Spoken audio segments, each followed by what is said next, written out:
Está conosco Marcelo Ceneda para nos falar sobre conflitos da atualidade.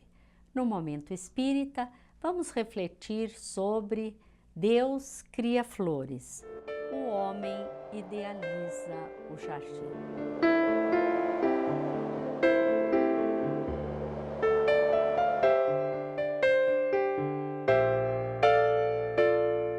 Conquanto os conhecimentos dos homens nos dias atuais sobre a questão espiritual, permanecem os conflitos num processo íntimo em cada um daqueles que se dão ao trabalho do autoconhecimento. Todos almejam ser felizes, mas além da felicidade não ser deste mundo, como afirmou Jesus, por certo, a grande maioria das pessoas não a buscam onde ela se encontra. Num contexto mais amplo, encontramos os conflitos relacionados à guerra, doenças e riscos ambientais. O que a doutrina nos fala a este respeito? Depois do Momento Espírita, vamos refletir sobre este assunto.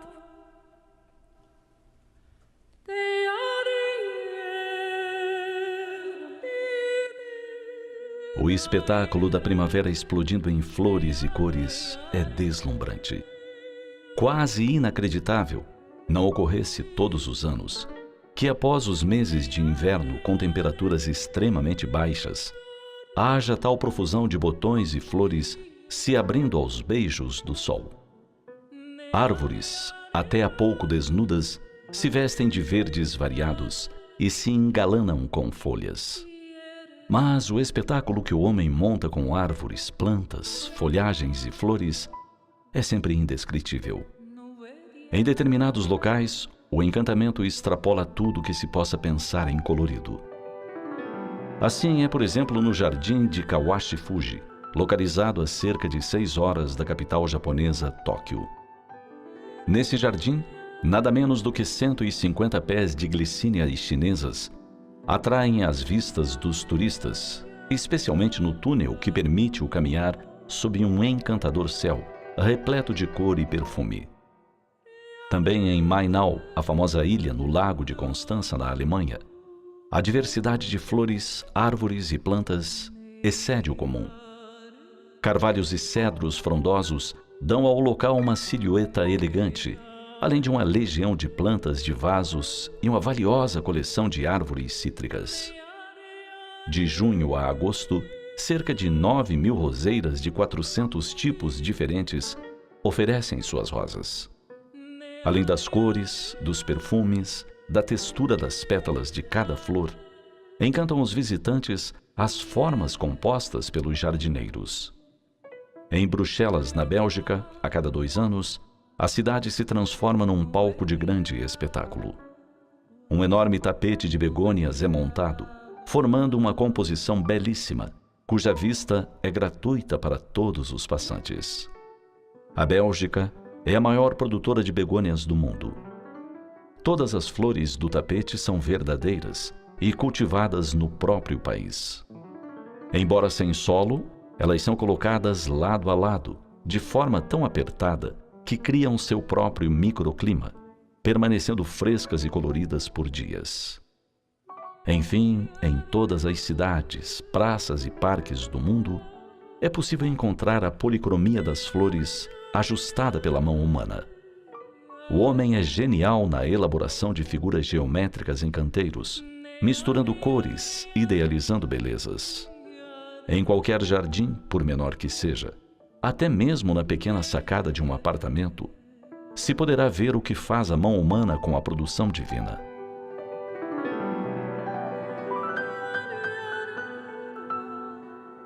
É mesmo assim. Deus cria as flores e o homem compõe os jardins. Une-se a genialidade infinita de Deus à criatividade humana, e o resultado é o que extasia os nossos olhos e o espírito. Nesses momentos, a alma se sente mais próxima de seu Criador, Pai e Senhor. E o homem se sente feliz compondo esses poemas de cor e perfume, utilizando-se da essência divina que em sua intimidade dormita. Nessa cumplicidade de arte, mais uma vez atesta-se da grandeza do Criador. Ele poderia ter feito tudo sozinho. No entanto, desejou que o homem se tornasse colaborador constante. Por isso é que o homem todos os dias se supera, engendrando mais e mais versos em cores e poesias de perfumes. Deus cria as flores. O homem idealiza os jardins.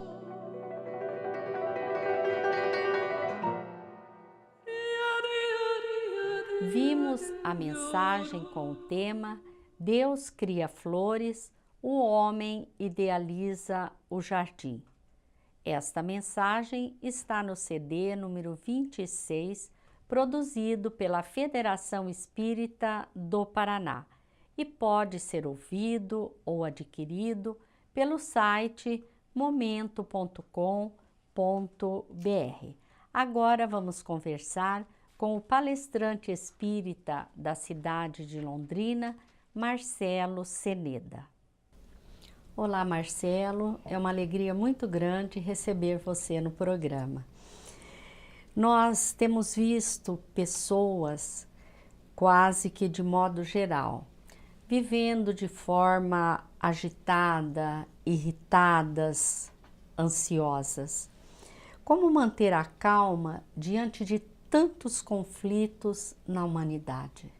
Olá, Ivone. Olá, amigos do Espiritismo Responde. Uma grande alegria estar aqui mais uma vez. Ivone, é interessante notar que hoje a humanidade, de fato, vive um momento de muitos conflitos. E se nós nos detivermos com mais atenção nos conflitos do que na nossa realidade, realmente eu penso ser impossível manter a paz e a serenidade.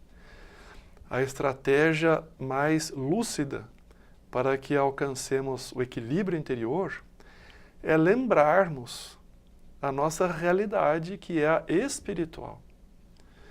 Então, para o materialista, para aquela pessoa que só tem como expectativa a presente encarnação, eu concordo que não há outra possibilidade além de viver na angústia, no sofrimento e na desesperação. Mas nós sabemos que esta é uma etapa de muitas que já vivemos, que estamos aqui de passagem e que o nosso roteiro evolutivo é infinito. Então, essa constatação da realidade espiritual nos proporciona a calma e a serenidade diante dos desafios da atualidade, porque sabemos que todas as dores e dificuldades são transitórias, mas a nossa vida verdadeira, esta prossegue de modo infinito. Então, temos que ter a convicção de que alcançaremos a paz e o equilíbrio se nos lembrarmos diariamente de que somos espíritos imortais, que estamos em mais uma de muitas etapas já vividas e que o nosso roteiro é a felicidade, não neste momento imediato, mas ao longo da nossa jornada. E diante do risco de uma guerra, como que nós devemos nos portar? Diante desse risco, temos que manter o mesmo roteiro. Em verdade, Ivone, todos nós que estamos reencarnados hoje na Terra, seguramente já atravessamos diversas guerras. Desde os primeiros registros da humanidade, desde a pré-história, nós temos registros de conflitos sequenciais. E nós, uma vez que temos reencarnado aqui na Terra, seguramente já participamos. Nem me refiro especificamente às últimas duas grandes guerras, mas diversos que aconteceram no início da Era Cristã, na Idade Média. Então nós já tomamos parte disso. Então por que essa angústia pela guerra?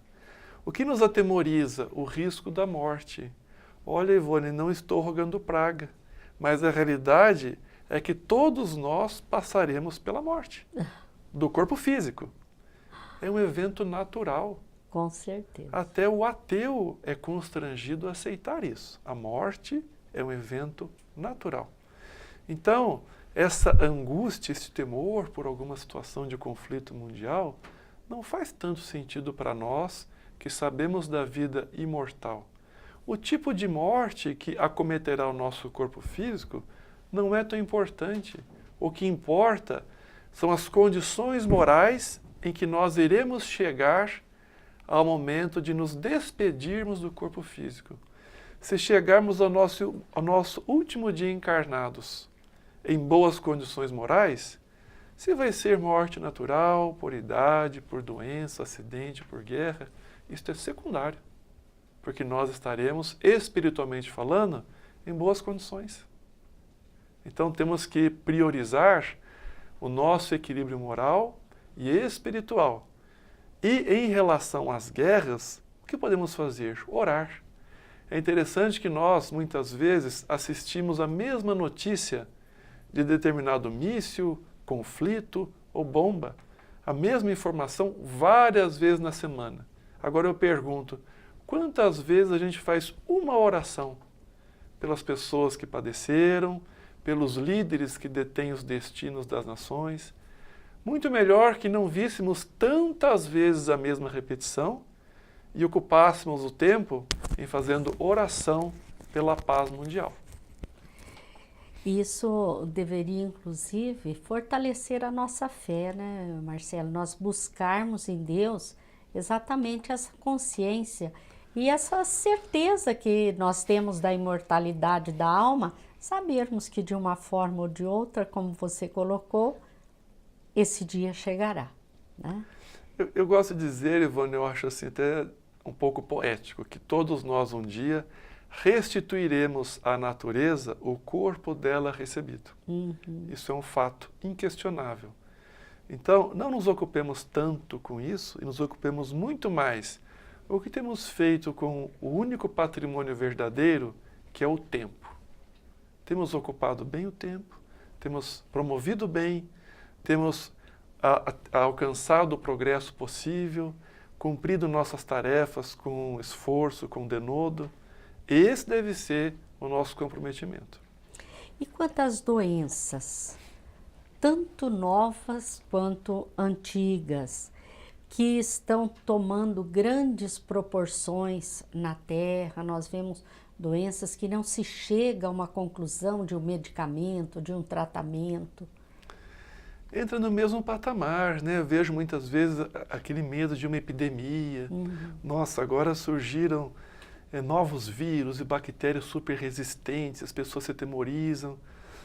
Olha, está mais do que comprovado que o fundamental é o nosso estado espiritual. Temos que ter aquela confiança em Deus que cada um vai passar o que tiver que passar. Deus é um Pai de amor e bondade.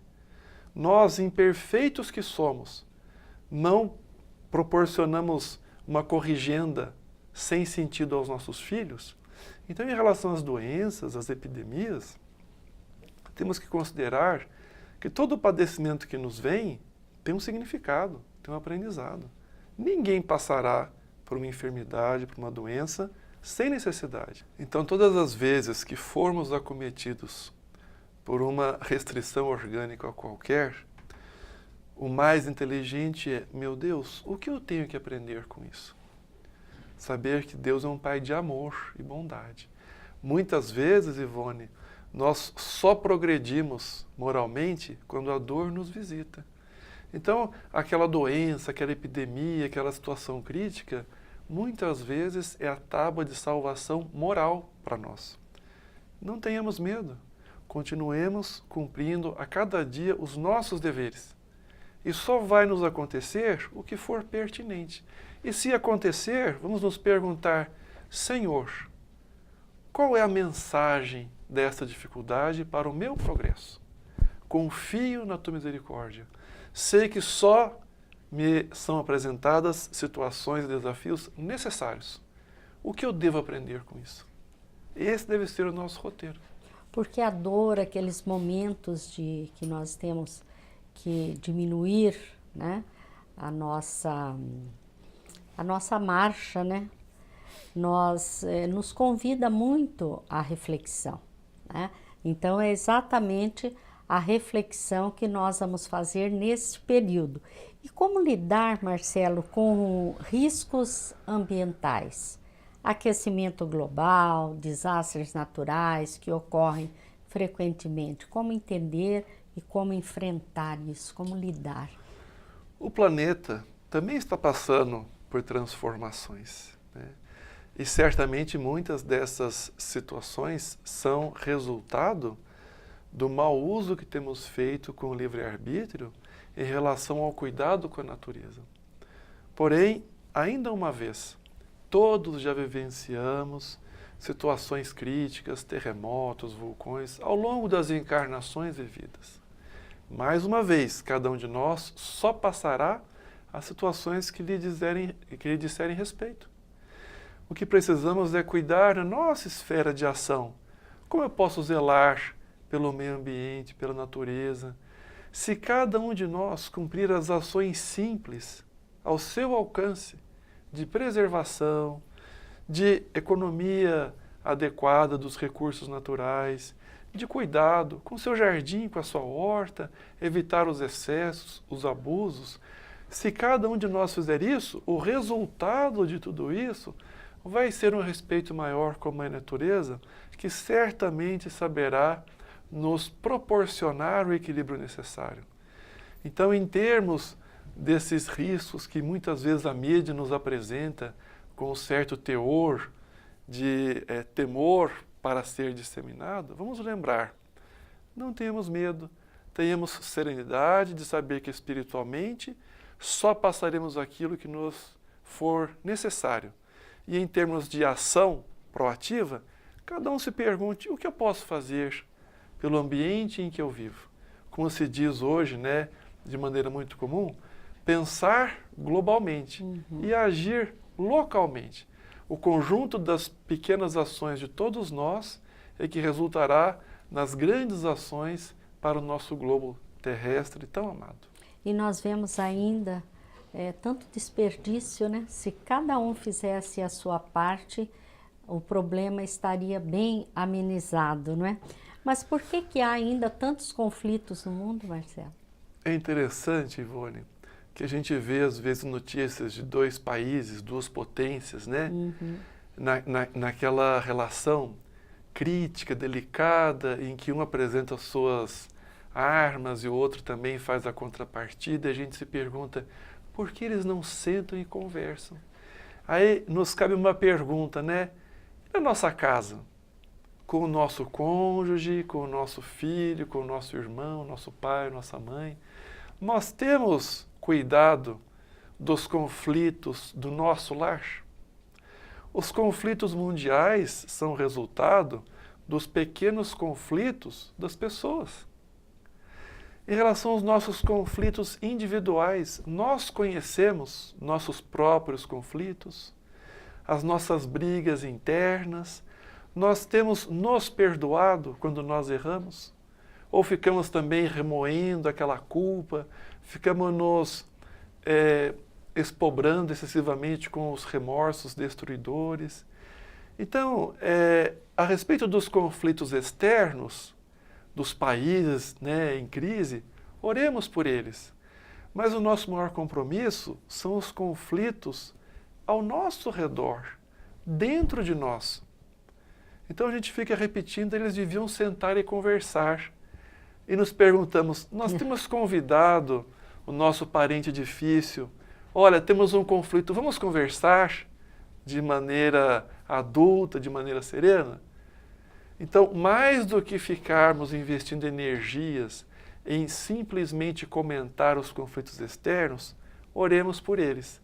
E de ação proativa, vamos cuidar de resolver nossos conflitos individuais, os conflitos do nosso lar, do nosso ambiente de trabalho, do nosso vizinho. Esses são os conflitos que nos dizem respeito diretamente. Esses é que a consciência irá nos cobrar depois. Os conflitos fora da nossa esfera de ação devem receber a nossa oração, nossas boas vibrações, mas o que nós temos que dar conta é dos nossos próprios conflitos.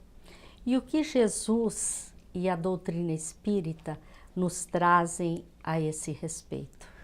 Às vezes eu ouço, Ivone, pessoas dizendo assim, nossa, mas tantas aflições neste mundo, tantos conflitos. E eu lembro de Jesus, que há mais de 2000 anos já havia nos advertido, neste mundo tereis aflições. Ou seja, por que é que nós ainda nos surpreendemos se o Mestre já havia nos advertido? Tereis aflições. Agora, a sequência do ensino de Jesus é um grande alento. Tende bom ânimo. Tende bom ânimo. Eu venci o mundo e vós podereis vencer. Então, a nossa trajetória evolutiva é uma só, encarnados ou desencarnados. O que precisamos é ter aquele bom ânimo do trabalhador sincero, do discípulo entusiasta, do atleta dedicado, que mesmo nos maiores desafios, diante da Olimpíada, diante de um compromisso sério, ele tem aquele bom ânimo de quem gosta de superar, de contribuir, de vencer a si mesmo. Este deve ser o nosso roteiro agora, porque foi isso que Jesus nos ensinou e isso que Ele nos ensina todos os dias. É só nós querermos. Marcelo, nós agradecemos a sua participação. Foi muito bom conversar sobre esse assunto, porque é uma situação que nós vivenciamos no nosso dia a dia. E como você mesmo colocou, tudo tem que começar em nós, né? É isso, eu que agradeço a oportunidade, Ivone. Tudo tem que começar em nós. Muito obrigada, Marcelo. Obrigado. Agradecemos a todos vocês. Lembramos que este programa e outros estão disponíveis no site amemmaringá.com.br. Muita paz a todos.